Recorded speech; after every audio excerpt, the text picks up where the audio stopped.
l'Uni qui dit bon, visiblement personne ne réagissait, Mathieu Hoc. Le vrai sujet, c'est la réaction des étudiants eux-mêmes, qui, une partie, quand on regarde la vidéo, ne semble pas choquée par la vidéo en question. Et c'est ça aujourd'hui, je pense, l'un des sujets. C'est qu'effectivement, on ne fait pas d'amalgame, mais une partie de l'université est quand même gangrénée par l'islamisme.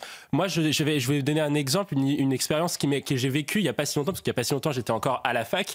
Et en cours de sociologie, on nous demande vos sujets de réflexion. Il y avait 3 étudiants. Les sujets, c'était 1. Est-ce que l'islam est de gauche ? Pourquoi parler de sociologie dessus ?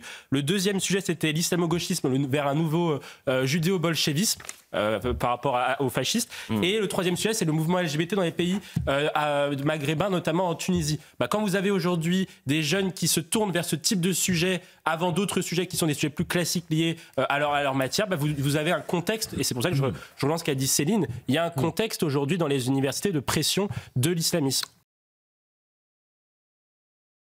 10% en 10 ans. C'est ça. Donc en fait, on a un gouvernement immigrationniste, disons-le comme ça. Tout à fait. Sur les 400 000 personnes qui rentrent chaque année dans notre pays, vous avez quasiment plus de personnes qui viennent pour travailler. Et c'est ça le drame de l'immigration, c'est qu'aujourd'hui, on n'a pas d'immigration de travail. On a une immigration que certains appellent de peuplement. Pourquoi ? Parce que vous avez aujourd'hui, la filière étudiante dont on parle. La deuxième, c'est le droit d'asile, pareil, donc c'est pas des gens qui viennent pour travailler. Et la troisième, c'est le regroupement familial. Donc pareil, c'est pas pour travailler. Le véritable problème en France aujourd'hui, c'est qu'on n'a plus, d'immigration de travail, et surtout 2, on est l'un des seuls pays qui offre plus de droits parfois aux étrangers co-nationaux. Et c'est ça l'un des véritables problèmes dans notre pays, c'est que par exemple vous avez l'AME, vous remboursez à 100% des clandestins alors que les Français sont remboursés à 70% par l'assurance maladie. Sur le coût de l'immigration étudiante par exemple, des personnes étudiantes étrangères ont le droit aux APL,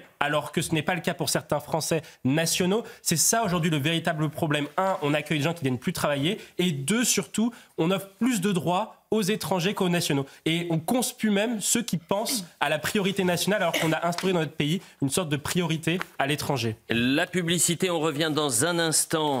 On parlera donc du documentaire